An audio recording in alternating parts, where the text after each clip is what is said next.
what, apart from the impassioned plea by Andrew towards Julian not to review his case, very important that our social realities that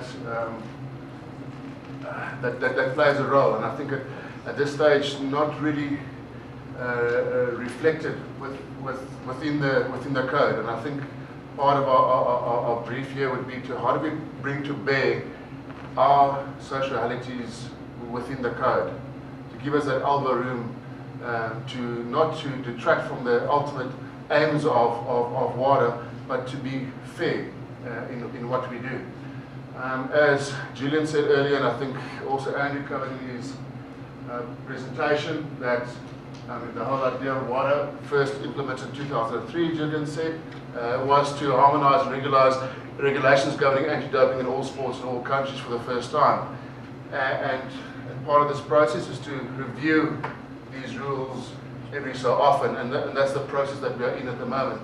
That's our medal hope for London. Cycling, Holland. So the water code needs to be consistently applied within the established as well as emerging anti-doping authorities. And I think there's just a massive difference between Julian's reality of, reasonableness. You need to go to, if you're an athlete, you need to go to a doctor, you need to go to a nutritionist. If you want to use a supplement, you need to go to all these people, and it's assumed to be reasonable.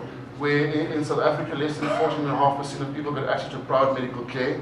God forbid if you go to a hospital in East London and ask for Bernardo, in fact, it's the best you can get if you're lucky enough to get a doctor there.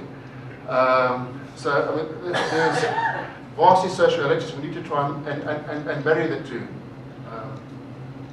And so our realities and established and emerging anti-doping authorities are quite different. So Africa's input, and I thought there would be more people from other countries here, so it's just Africa. So like the Americans having a World Series all by themselves. But Africa's input is critical in a truly global code. Okay, so what we're going to quickly have a look at is anti-doping violation, Article 2, Article 4, and Article 10. And some of those sub-provisions. Okay. Filing failures and tampering or attempted tampering with any part of the doping control. When it comes to filing failures and missed tests, what the review is suggesting that the what is going on here? There we go. It's too dark. Supposed to read any combination of 3 missed tests and or filing failures within an 18-month. That was the old reading, and it's changed now to 12-month period as determined by anti-doping organisation, with the restriction of an athlete shall constitute an anti-doping rule violation. So the period has been reduced to 12 months, and we sat around and we felt that we support this reduction in period for 3 missed tests, or filing failures rather. Because administratively the 18-month period is too long to manage for anti-doping organisation, and also it's much easier to develop an anti-doping strategy over an 18-month period. Yeah? No, not an anti-doping strategy, sorry, yes. We were so lucky. Tampering or attempted tampering within part of the doping control. As it reads with the revision, offensive conduct towards a doping control official or other person involved in doping control which does not otherwise constitute tampering should be addressed in the disciplinary rules of sports organizations.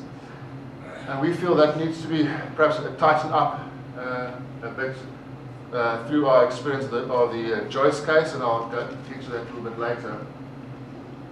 So we would like to add to the water code that reflecting the title or the comment at least, that perverting and or obstructing of any part of the doping control by an athlete, his or her entourage, or any support staff, for instance, but not limited to aggressive or unbecoming conduct towards a DCO.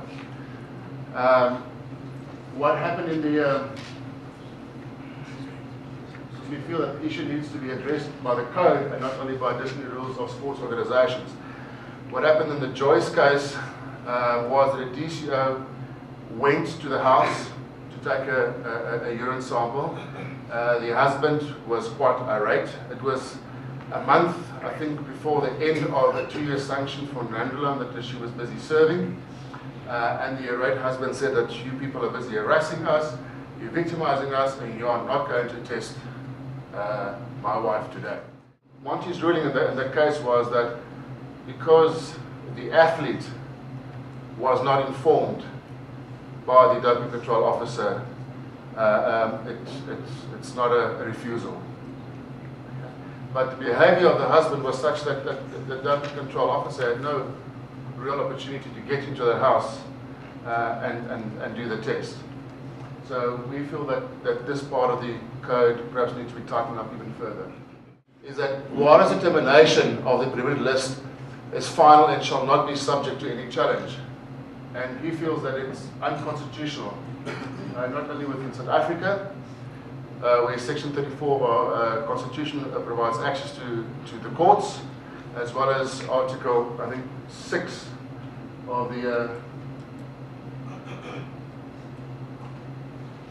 there we go, Article 6 of the European Convention on Human Rights, also provides, similar to our Section 34, entitled to a fair public hearing. And his argument is that in appropriate circumstances, that determination can be challenged. And what is appropriate circumstances, as far as he's concerned, would be, for instance, where Wara did not follow a fair procedure in making that determination. The second one was that determination was not made in good faith, or, for instance, that determination was grossly unreasonable. Substance abuse, to tie in with the Duvo case. At the moment, that the new revision allows for the athlete an opportunity to participate in the program of rehabilitation at obviously its own expense, in view of appropriate part of the period eligibility to be suspended. Okay. What it does not allow for is when, imagine if you had to give Paul Gascoigne that kind of leeway for his alcoholism. Every time he books into a clinic, you can get a reduction in sentence. That you need to incentivize perhaps this provision so that upon successful completion perhaps to be reviewed by the tribunal, the athlete may receive a reduction in sentence of no more than 25%. But you're going to try and incentivize the provision, not just merely enroll in rehabilitation and then argue that you need to get a reduction in sentence. Okay. Substantial assistance, basically pimping, to get a reduction in sentence. And I think what is needed is that we need to evolve that section a bit more. Because if you get a reduction in sentence, 9 out of 10 times people know that the reason why you get a reduction in sentence is because you squealed on somebody else. And as you heard from Julian, you've got to squeal good. You can't just pimp, you've got to pimp well. You need to get a conviction, you need to get some action got to happen. So people know, and some people will be reluctant because they get stigmatized to come forward. And I think if one evolves that and allows for, and again, in the beginning you heard Snickers when we mentioned education, but especially in an emerging NADA, we want to try and establish these values. Education is important. If you have a Luvo speaking to people, it has an impact to tell his story. And that needs to give recognition because it contributes to our ultimate goals in terms of educating the nation on anti-doping. And his story is far more powerful in terms of influencing his peers. And we should give credit to that. And that is just perhaps one area. I think if we put our heads together, there are several areas where we can have a look at and actions that can contribute to our value base. So, yes, Julian, perhaps education should be considered as a reduction. But we argue not more than a third of the original period. At the moment, as it stands, participate in any capacity in sport, and that is very, very wide. I think that is one of the problem areas, and I think, Tony, you with the Van Jaarsveld case that we've now also debated here earlier, is when can he train? Where can he train?